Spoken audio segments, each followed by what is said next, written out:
de 1 a 11.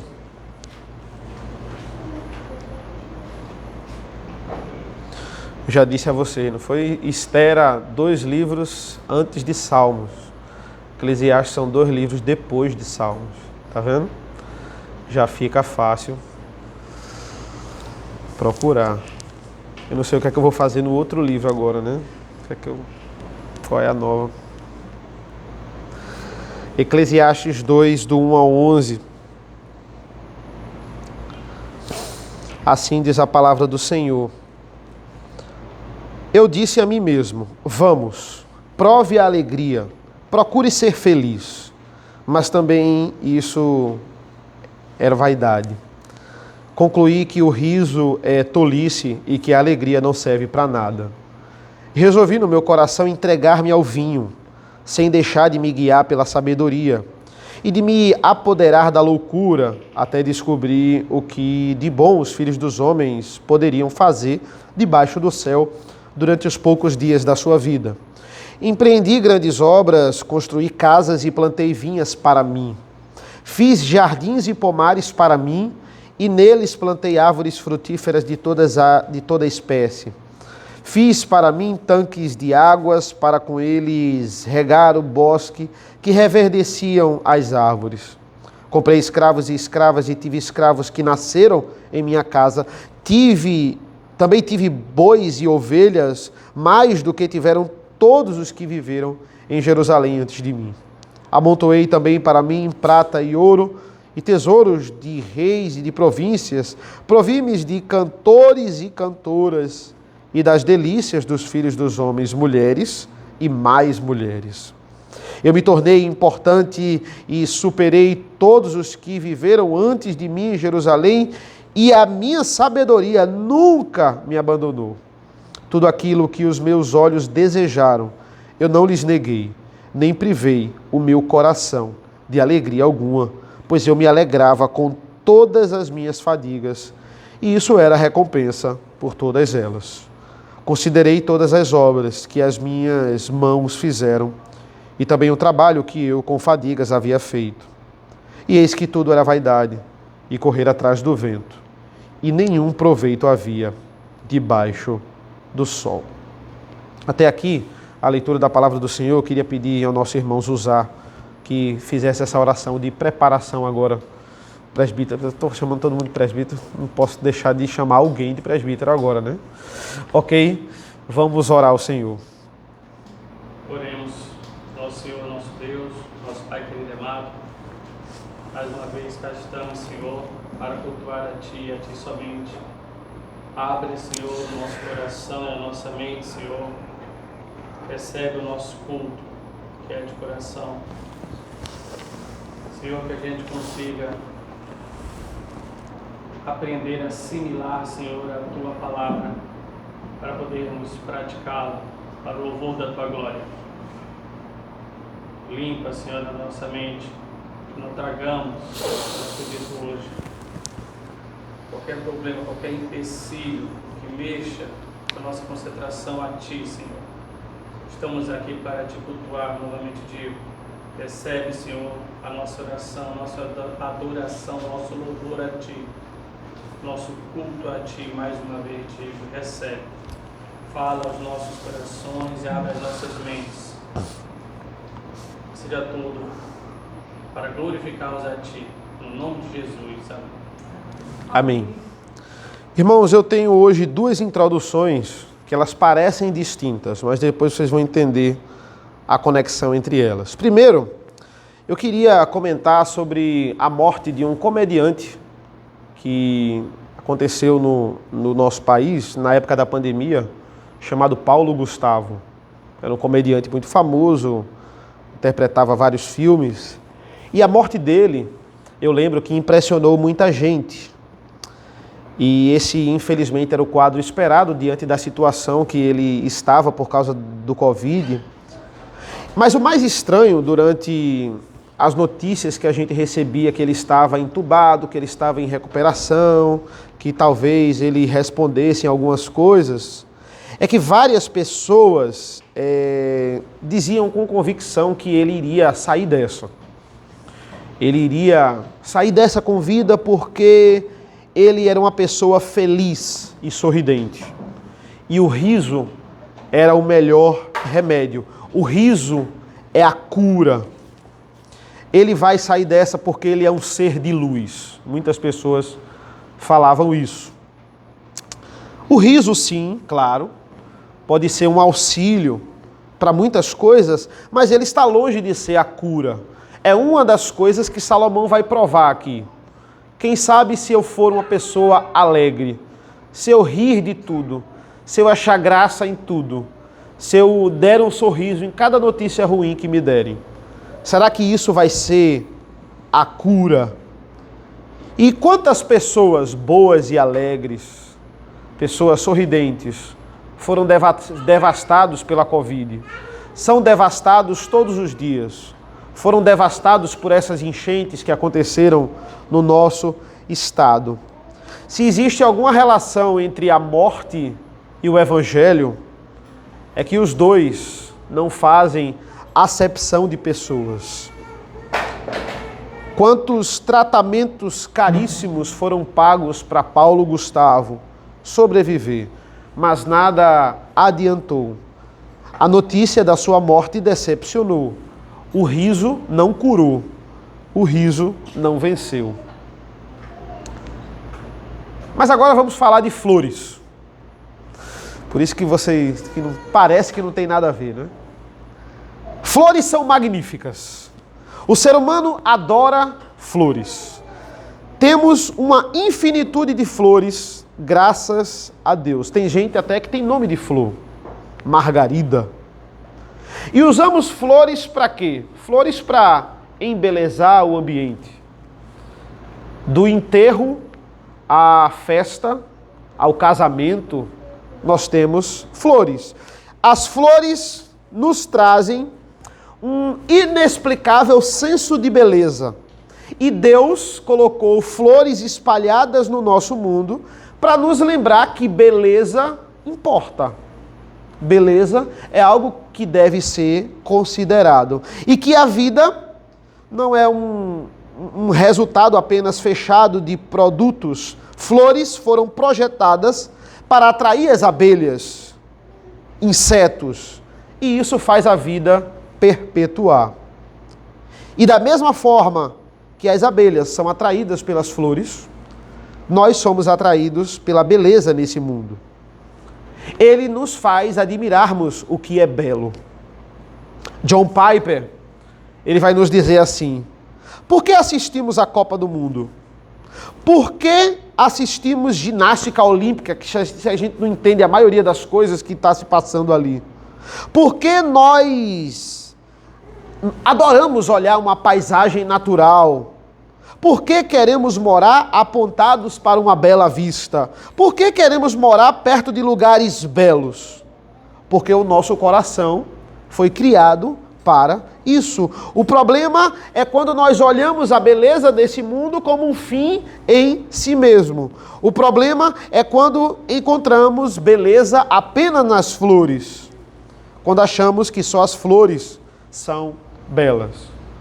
E hoje Salomão está nos falando sobre o caminho que ele faz, sobre realizações de beleza, e nisso tudo vamos ver qual é a saída para verdadeira satisfação do nosso coração. O tema de hoje é o seguinte: não adianta buscar nas coisas criadas aquilo que só o Criador pode dar. De novo, não adianta buscar nas coisas criadas aquilo que só o Criador pode nos dar. Primeiro ponto: busca por diversão e prazeres não satisfazem um coração inquieto. Olha os versículos 1 e 2. Eu disse a mim mesmo: vamos, prove a alegria, procure ser feliz. Mas também isso era vaidade. Concluí que o riso é tolice e que a alegria não serve para nada. Nós estamos estudando Eclesiastes, já é o terceiro sermão. E Eclesiastes é essa angústia. Sabe quando você quer muito alguma coisa e diz assim: olha, quando eu tiver, eu vou ser uma pessoa mais tranquila, eu finalmente não vou precisar mais de nada. E quando você tem, você vê que precisa de alguma coisa. Sabe esse sentimento? Que você não fica saciado com aquilo que finalmente você tem?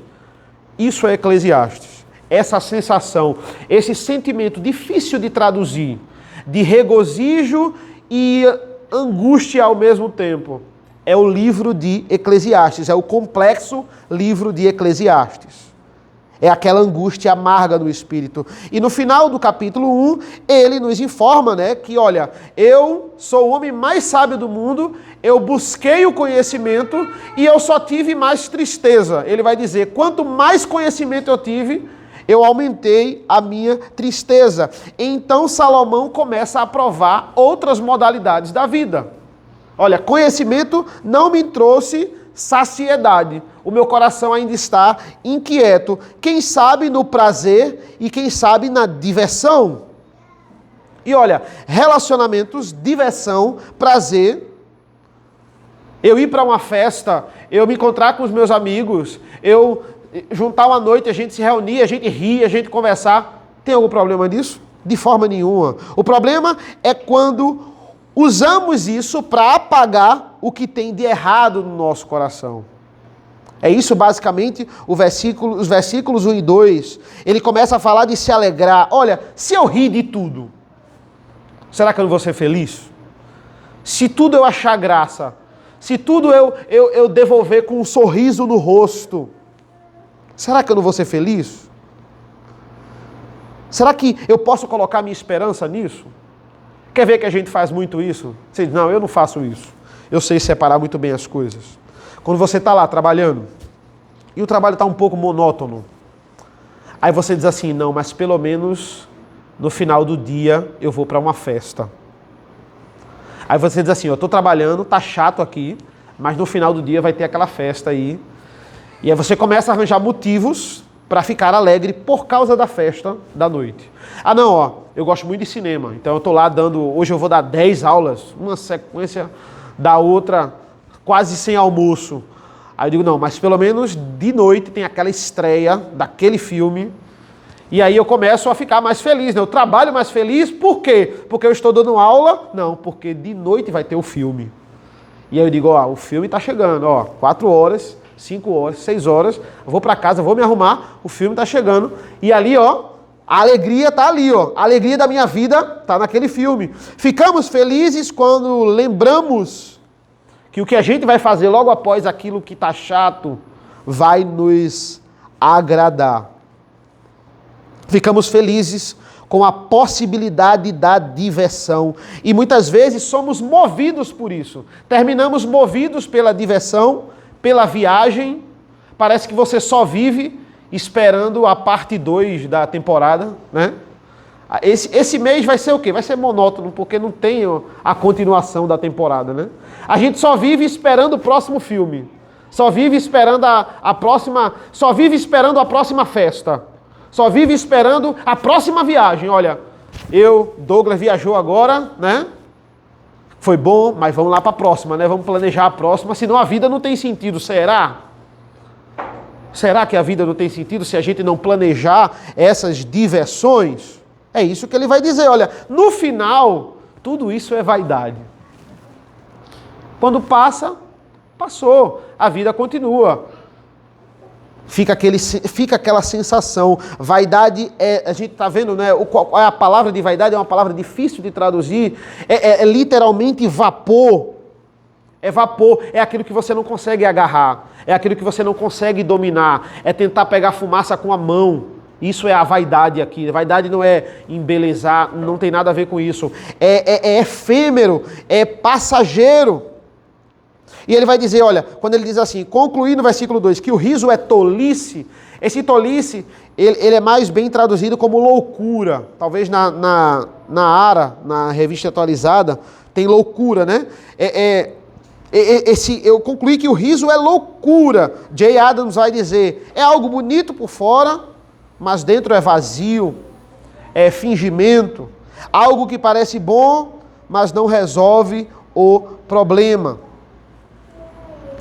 Tentar viver a vida com alegria é a mesma coisa que você programar o seu riso. Para tudo que lhe dizem, você ri. Para tudo que falam de você, você ri. É a mesma coisa daqueles seriados lá, Friends, The Big Bang Theory, Um Maluco no Pedaço, Chaves, que tem uma piada, aí tem uma pausa, aí tem o riso, que é aquela gravação, né? Aí depois tem outra piada, é sempre assim, é um roteiro de piadas, né? Piada, riso, piada, riso.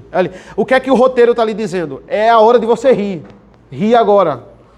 Olha, acabou de ter uma piada, ria junto com a gravação. E a gente começa a ser conduzido por isso.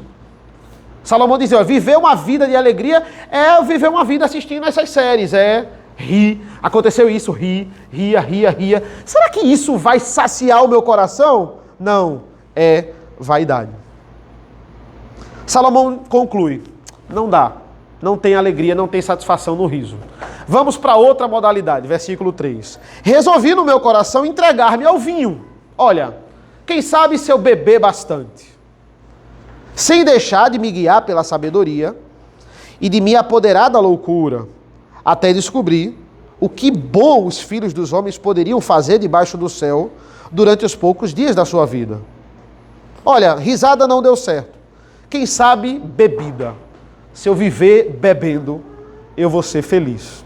Douglas Wilson, comentando essa passagem, ele vai dizer assim, se tirarmos o álcool do mundo, toda a indústria musical entraria em colapso.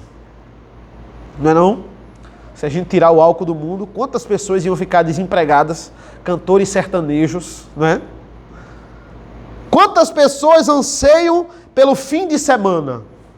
Quantas pessoas anseiam pela sexta, onde elas vão beber para esquecer os problemas, não é?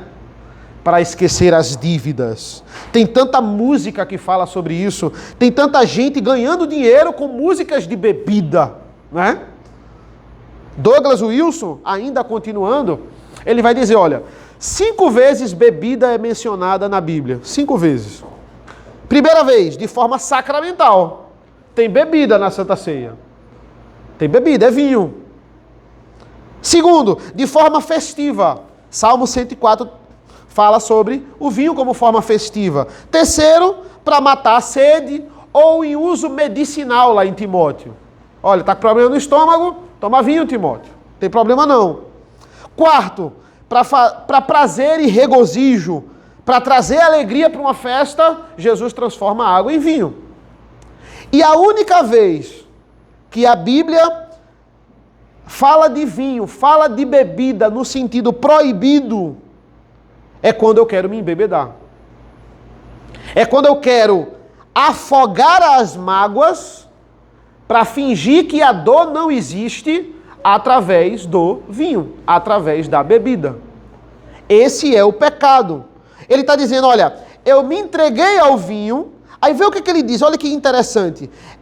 Sem deixar de me guiar pela sabedoria e de me apoderar da loucura. Veja, ele não está dizendo assim, ó, eu me entreguei ao vinho para ficar bêbado. Não.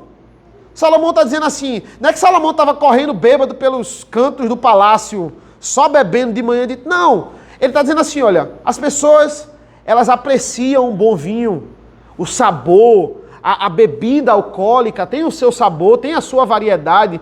Será que se eu colocar isso em momentos pontuais da minha vida, e quando eu estiver triste, eu beber um copo, eu saborear essa bebida, eu vou ser feliz, eu vou ser completo? Não era que Salomão estava bêbado aqui, não. E olha, Salomão não bebia vinho carreteiro. Salomão bebia o melhor vinho. Salomão tinha as melhores bebidas, as melhores variedades. O vinho mais caro estava na adega de Salomão. Então ele não ia beber qualquer bebida, ele provou do melhor. E ele provou do melhor e ele diz, não adianta. Não tem como eu afogar minhas mágoas nisso. Não tem como eu preencher o vazio do meu coração nisso aí. Não resolve. Mas a gente continua. A gente continua tentando. Salomão está falando de vinho. Eu quero ver se ele, naquela época não tinha, se ele provasse um Big Mac. Aí eu queria ver se a vida dele não era completa, né? Será que com Big Mac a vida é completa?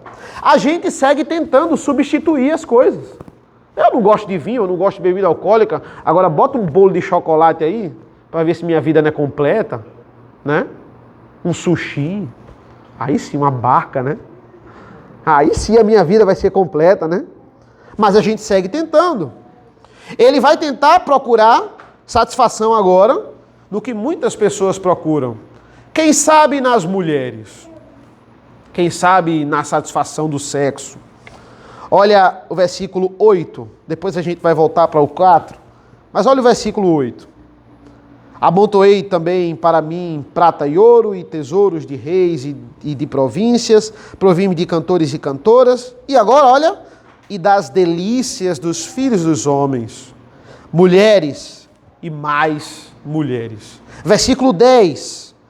Tudo o que os meus olhos desejaram, eu não lhes neguei, nem privei o meu coração de alegria alguma, pois eu me alegrava com todas as minhas fadigas, e isso era a recompensa por todas elas. Alegria, ficar rindo não funciona, vinho não funciona, então vamos lá. Vamos fazer o que a maioria dos homens fazem e acham que é o céu na terra, um amor em cada canto, mulheres e mulheres. Os próprios islâmicos, eles acham que isso é o céu, literalmente. Dependendo da forma como você morre, se você morrer dando a sua vida pelo islamismo, o que é que vai acontecer? 100 virgens estarão esperando para você, por você, homem, para desfrutar da eternidade com você, eternamente. Olha que céu sexual. Olha que ideia de céu totalmente depravada. E olha, Salomão se fartou de inúmeras mulheres. 1 Reis mostra que ele teve 700 esposas e 300 concubinas. Você achou seu casamento caro, né? Sua festa cara, negócio. Imagina 700 casamentos. Salomão participou de 700 casamentos. E olha, ele não só casou com mulheres de Israel. Tudo que os seus olhos viram, ele saciou o desejo dos olhos. Ele casou com africana. Ele casou com asiática. Ele não se privava de nada. Mas logo ele percebeu. Salomão é o cara que diz assim, ó, não adianta ter literalmente 1000 mulheres. Isso não vai satisfazer o seu coração. O mercado pornográfico na internet, ele ainda é disparado o mais lucrativo do mundo. A humanidade, ela segue buscando por pornografia. Nos desejos de escapadas que os homens de família têm, tem gente que sonha até em fazer isso, mas ao mesmo tempo sabe que, eu não vou fazer porque tem muita coisa em jogo. E não apenas são homens que pensam em fazer isso. Não apenas são homens que fazem isso. Muitas mulheres também. Salomão está nos dizendo, não resolve, não sacia, é roubada. Philip Ryken, ele vai nos dizer, Salomão nos tempos de hoje estaria nas capas de revista. Esse comentário está meio desatualizado, né? Capa de revista não é uma coisa tão... Salomão estaria com várias curtidas, vários seguidores, 20 milhões de seguidores. Ele vai dizer, ele seria o homem do ano, astros cantariam em sua mansão e ele teria supermodelos penduradas em seus braços. Irmãos, isso não é diferente. Isso não é nem um pouco diferente. Quando muitas vezes a gente está triste e o nosso remédio é ir para o shopping fazer compras. Eu estou triste, eu vou ali fazer umas comprinhas para ver se eu sacio a tristeza do meu coração. Ou quando eu fico chateado e vou lá e me entrego ao pote de sorvete. Estou chateado, estou decepcionado, vou agora comer um pote de sorvete só para compensar. Ou quando você está muito triste e, para eu afogar essa tristeza, eu tenho que ir para uma festa hoje, eu tenho que dançar. Quantas pessoas nessa pandemia, entraram em depressão, porque não tinha festa. Foi quase 2 anos sem show, sem festa. Não tinha festa, não tinha aquela balada do final de semana, não tinha como sair, não tinha como beber com os amigos. Então, ou ia para festas clandestinas, ou entrava em depressão. Por quê? Porque pra gente pode ser uma besteira. A gente pode ficar um final de semana, 1 mês, 6 meses sem festa. Mas para aquelas pessoas é um ídolo sério. Quando a gente gosta de alguma coisa, a gente investe naquilo. As pessoas não entendem por que a gente investe naquilo que a gente gosta. A gente investe tempo, muitas vezes a gente investe dinheiro. E se eu disser para vocês, ou vocês disserem para mim, o que é que vocês investem de dinheiro no que vocês gostam? Eu posso dizer, para que isso? Mas eu não entendo porque eu não gosto. Mariana não entende. Eu assisto um filme de 2 horas e depois eu vou assistir uma live explicando o filme de 3 horas. É interessantíssimo. É muito interessante. E ela diz, eu não estou entendendo. Você assistiu um filme de 2 horas e agora você vai ficar 3 estudando a explicação do filme. Para mim foi meia hora só. Eu não entendo, mas é muito interessante, Mariana. Você que não entende. Tem gente que idolatra teologia. Tem gente que idolatra doutrina.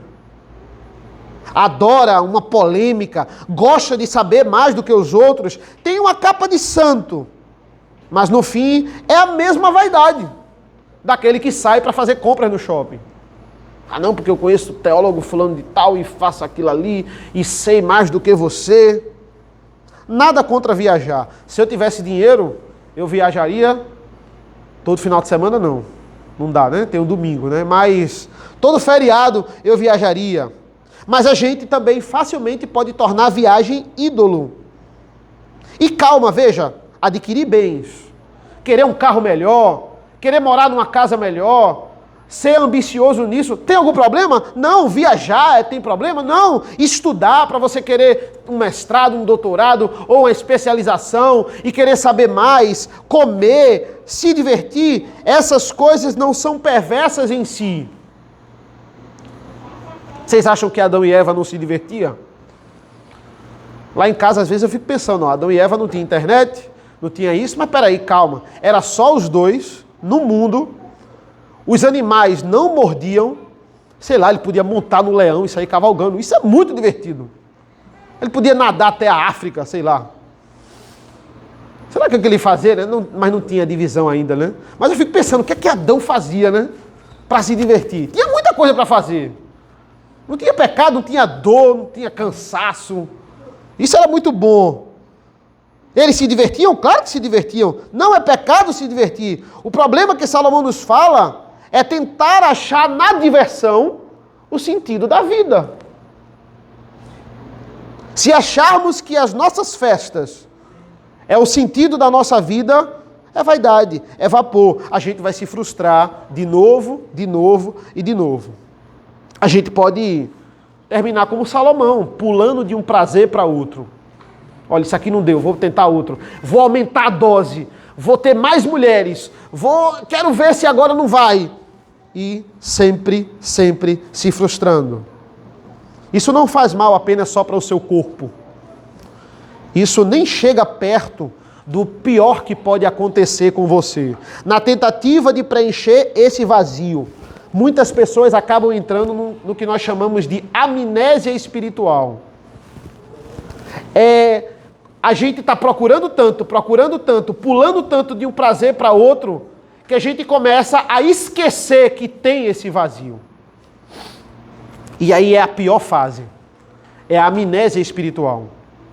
É achar que isso não existe mais, que não tem esse vazio, que não tem esse Deus para preencher esse vazio, e agora acabou. É o pior estágio. Por isso que Paulo vai dizer, 1 Coríntios 15, se mortos não ressuscitam, comamos e bebamos, que amanhã morreremos. O que é que Paulo está dizendo com isso? Se a vida é só essa, se a vida é só essa debaixo do sol, tem sentido preencher esse vazio com prazeres terrenos. Tem sentido preencher com diversão, com festa. Se é só isso aqui, se não tem outra coisa, Se a gente vai ser aniquilado, carpe diem. Vamos viver como se não houvesse amanhã. Vamos nos entregar à bebida. Cuidado com a amnésia espiritual. Voltem aí para o versículo 4. O versículo 4 vai dizer assim: empreendi grandes obras, construí casas e plantei vinhas para mim. Olha como ele está repetindo sempre isso, ó. Fiz para mim. Eu que fiz, eu queria. Olha, fiz jardins e pomares, versículo 5, para mim. E neles plantei árvores frutíferas de toda espécie. Fiz para mim, versículo 6, tanques de águas para com eles regar o bosque e revenescio as árvores. Comprei escravos e escravas, eu comprei, eu tive escravos que nasceram na minha casa. Também tive bois e ovelhas, mais do que tiveram todos os que viveram em Jerusalém antes de mim. Amontoei também para mim prata e ouro, tesouros de reis e de províncias. Fiz para mim. Segundo ponto é, grandes projetos também não vão satisfazer o nosso coração. Grandes projetos também não vão satisfazer o nosso coração. Para fingir que esse buraco não existe aqui, quem sabe se eu colocar algo grande nele? Quem sabe se eu colocar uma grande construção para preencher esse vazio? Irmãos, existia um movimento que ele surgiu antes da Primeira e Segunda Guerra, chamado existencialismo, só que ele ganhou uma força muito grande depois da Primeira e Segunda Guerra. Porque depois da Primeira e Segunda Guerra, o ser humano estava decepcionado com ele mesmo. Olha, o que foi que a gente colheu do iluminismo? O que foi que a gente colheu da era da sabedoria? A gente só matou uns aos outros. A gente só bombardeou a casa do outro. E aí veio o existencialismo, Jean-Paul Sartre. Uma grande corrente que ganhou muita força depois de 1945. E ela diz o seguinte: a vida não faz sentido. A vida é um erro. Mas você tem o poder de colocar sentido na sua vida. A gente é resultado de um acidente. O evolucionismo vai dizer isso. Nós somos um acidente que de repente apareceu a gente. Não tem sentido. A gente não vai para canto nenhum depois de morrer. A gente vai ser aniquilado. A vida não faz sentido, a vida é um erro. Mas você pode dar sentido à sua vida. É isso que o existencialismo faz. E como? Com o que você quiser. O sentido da minha vida é cuidar dos dentes dos outros. Esse é o sentido. Então, dê o seu melhor. Você nasceu só para isso, Felipe. Só para isso. O sentido da sua vida é fazer o melhor sushi de Pernambuco. Você nasceu só para isso, Douglas.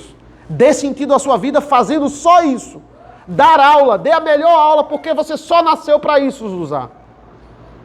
O que é que está dizendo? Busque isso aí. O sentido é o que você determina. É o que você diz que é o sentido para a sua vida. O que é Eclesiastes se não uma busca existencialista? Eclesiastes é uma busca existencialista. É ele pulando de um prazer a outro e dizendo, ó, testei, não dá. Testei, não funciona. Já que Salomão não consegue afogar as mágoas no vinho, na alegria, na diversidade das mulheres, agora eu vou fazer algo grande. Palácios, casas com servos, jardim. E nós tentamos fazer as mesmas coisas. Para alguns de nós, o grande projeto vai preencher o buraco do nosso coração. Talvez esse grande projeto seja a casa dos nossos sonhos. Olha, quando eu tiver aquela casa, aí sim a minha vida está completa. Quando eu tiver a minha carreira monumental, cheia de cursos, cheia de coisas, cheia de referências, vários diplomas, aí sim eu construí a minha história. Aí eu vou ter o reconhecimento da minha família, dos meus amigos. Olha, ele cria um mundo dentro de um mundo. Ele cria um mundo só dele. Ele cria um jardim só para ele. O jardim do Éden secular. Um mundo cheio de pecado. E nesse jardim, nenhum fruto era proibido. Quem sabe se eu criar o meu mundo? Um mundo à minha imagem e à minha semelhança. Quem sabe assim eu vou encontrar paz. Quem sabe se eu fizer história. Eu tenho que ir às ruas. Eu tenho que gritar, eu tenho que fazer barulho, eu tenho que mostrar que eu estou nesse mundo. Vem, vamos embora. Esperar não é saber. Quem sabe faz a hora, não espera acontecer. Quem sabe? Quem sabe eu não planto igreja, eu estou fazendo aqui agora, pastor Rodrigo. E aí, para que eu planto a igreja? Para cravar a minha história. A igreja não é presbiteriana, a igreja não é de Deus, a igreja é minha. Quem sabe eu não faço isso para mim. Existe um livro, esse livro é maravilhoso. Se você tiver tempo, tem que ter tempo, porque é um livro meio... Não é um livro teológico, né? Não é um livro tão... Mas o livro é O Nome da Rosa, tem até um filme, né? Mas o livro é muito melhor, né? Geralmente são poucos os filmes que são melhores do que o livro. E a história é a seguinte, olha a história do Nome da Rosa. Tem um centro, um mosteiro, né? Que ele esconde os últimos escritos de Aristóteles sobre o prazer da comédia. E aí esse mosteiro esconde esses escritos porque a Igreja Católica entende que uma vida de alegria, diversão, não condiz com a vida cristã. Então não quer que eles leiam esses escritos, como muitos escritos que estão escondidos pela própria Igreja Católica até hoje. E tem um monge franciscano chamado William, que no filme é interpretado pelo Sean Connery, que morreu já, né? Ele termina por investigar um assassinato que tem nesse mosteiro porque um dos padres tentou ler os escritos. E aí a trama mostra várias pessoas, olha, várias pessoas querendo achar esse escrito. Para quê? Um quer ser mais sábio, o outro quer vender, o outro quer engrandecer o seu nome dentro da Igreja Católica. Vários são os motivos e várias as pessoas que querem ler. E eu gosto do final dessa trama, do último capítulo. O autor brilhantemente, o William, ele está saindo com o seu aprendiz, não é, desse mosteiro. Tudo termina em fogo e destruição. Spoiler, né? Os escritos são destruídos. Mas o autor ele termina com a seguinte frase. É o nome da rosa, a rosa é a rosa de Saron. Quem é a rosa de Saron? É Jesus. Em nome de Jesus, é o nome de Jesus. E ele termina dizendo assim, da rosa só nos resta o nome. Da rosa só nos resta o nome. É uma grande crítica que o autor faz à Igreja Católica. De todas as nossas tentativas de grandeza e de significado, de toda a nossa ideia de tentar preencher o nosso vazio com os prazeres do mundo, tudo que só nos resta é a tentativa, só nos resta o nome. A única coisa, entenda, por que o nome da rosa? Porque a única coisa que eles sabiam era o nome de Jesus, mas eles não conheciam Jesus. Era a crítica que ele faz à Igreja Católica. Eles sabiam Jesus Cristo, um grande homem, mas eles não conheciam Jesus. Eles só sabiam o nome. Da rosa só nos resta o nome. Só sabem o nome. O mundo sabe quem é Jesus. Jesus foi uma figura central. Jesus dividiu o tempo. Jesus foi uma pessoa do bem, um ser de luz. Eles sabem o nome, mas eles não conhecem Jesus. Da rosa só nos resta o nome. Talvez você ache que na sua vida falte dinheiro. Poxa, se eu tiver dinheiro, vai resolver muita coisa, né? Se tivesse um dinheirinho ali a mais, ia dar um jeito. Estamos na era das oportunidades, muito mais do que na época de Salomão. Olha, hoje nós temos muitas bibliotecas físicas e digitais. Hoje nós temos vários ramos do conhecimento, feito a gente viu na semana passada. A gente tem a solução teórica para vários problemas e isso resolveu. Nós finalmente encontramos paz, felicidade.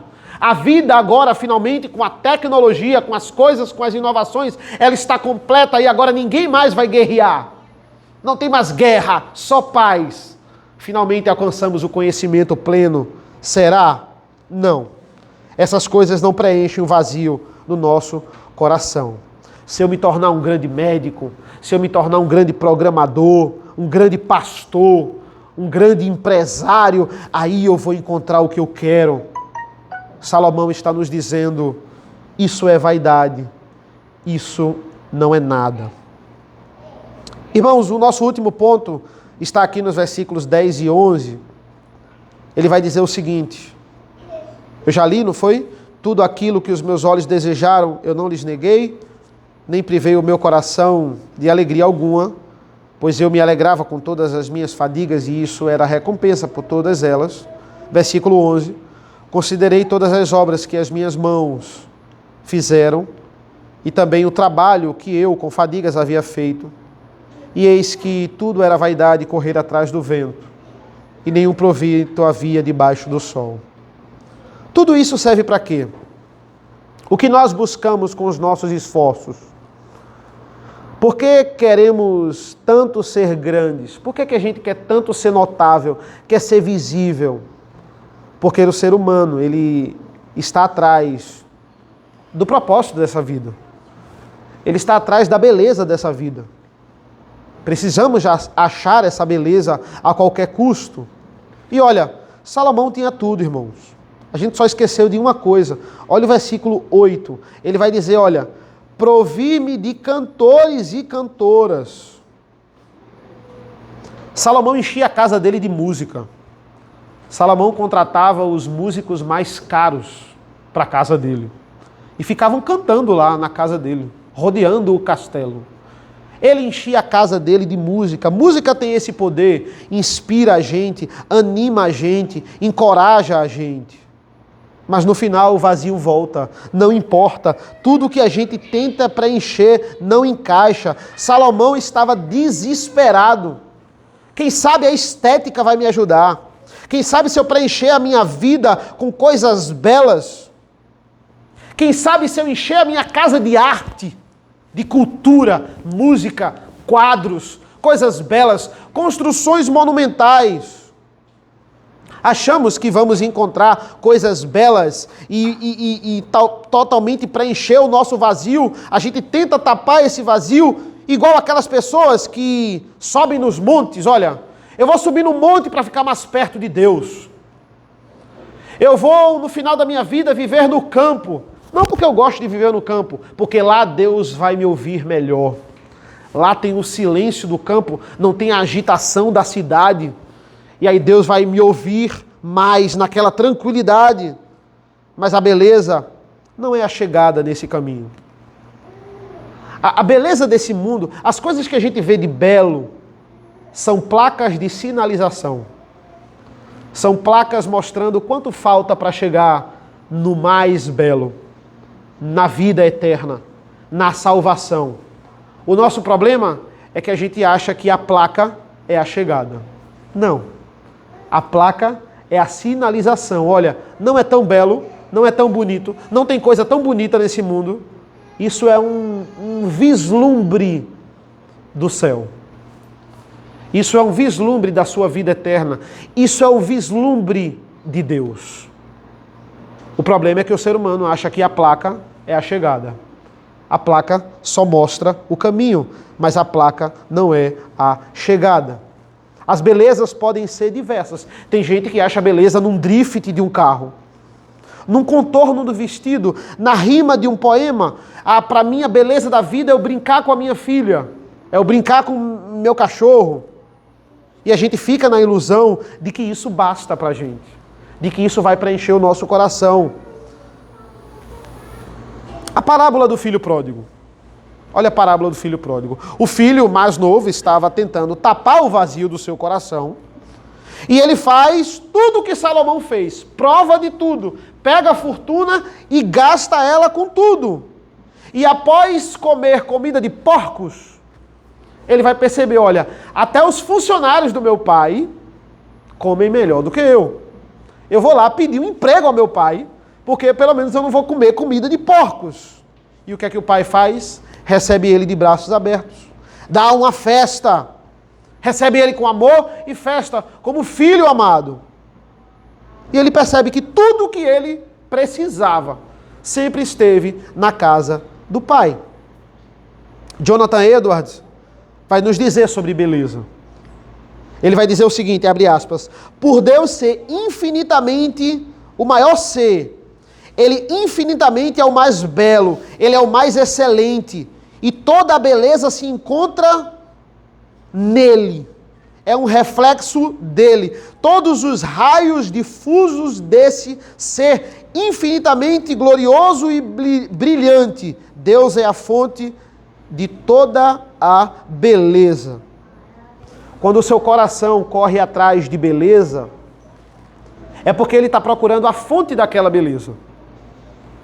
A resposta para o seu coração, o ser humano segue pistas, mas ele não chega ao fim. Olha o que é que Agostinho vai falar sobre isso. Ele vai dizer: fizeste-nos para ti, ó Deus, e nossos corações ficam inquietos até descansarmos em ti. Fizeste-nos para ti, ó Deus. E nós ficamos inquietos até nós descansarmos em ti. O ser humano não descansa se não tiver Deus. Ele não encontra paz, porque Deus fez ele assim, com esse vazio proposital. Só quem preenche sou eu. Se você buscar outras coisas, você sempre vai viver inquieto. Você nunca vai ter paz. Se temos um grande vazio no coração, Deus é a medida certa para preencher. E por que a gente vai atrás das placas? Por que a gente constantemente acha que vai saciar nossa vida com as placas de sinalização? Porque nós somos rebeldes, nós somos caídos. Nós tentamos adorar as coisas criadas e rejeitamos o Criador, mas o vazio está lá.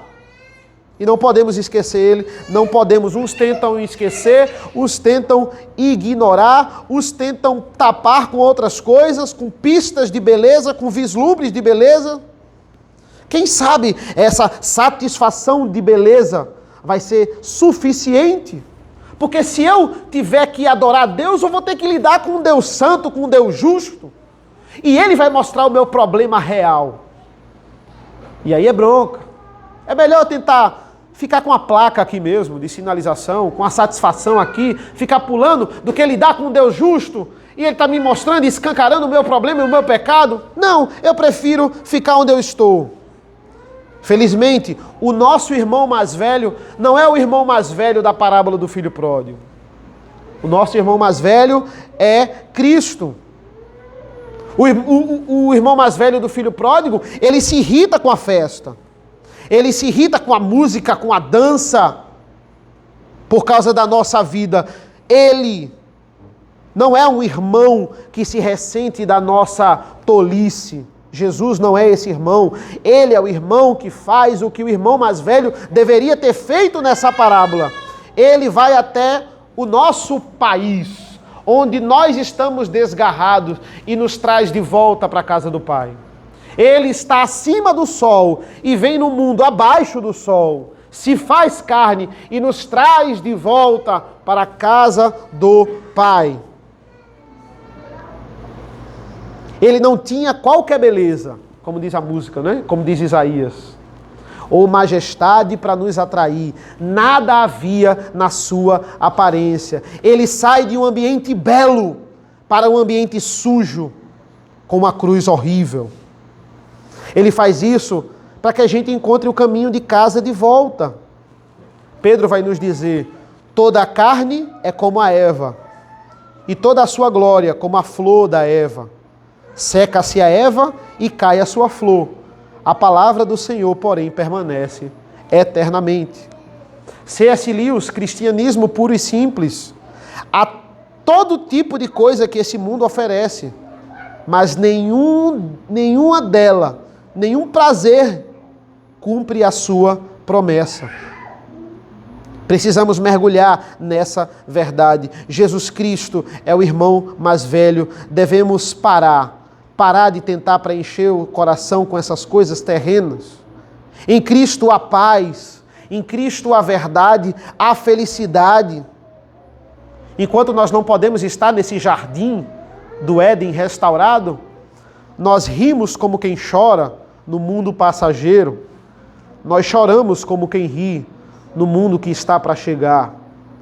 Ele triunfou no mundo desértico, enquanto nossos pais falharam no jardim.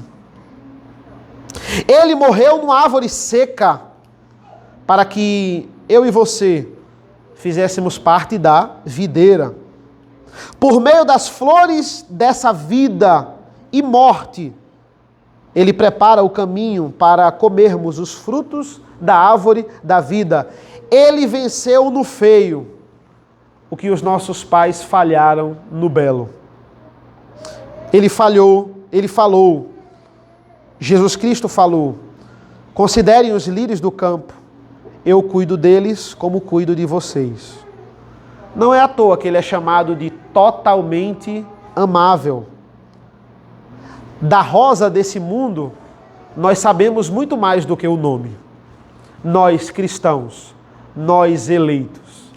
Nós não só conhecemos o nome Jesus Cristo, nós temos o privilégio, através do Espírito Santo, de conhecermos profundamente Jesus Cristo. Da rosa, nós sabemos muito mais do que o nome. E se você perceber, já dá nesse mundo para você sentir o perfume dessa rosa em alguns momentos da vida. Amém? Amém. Vamos orar ao Senhor.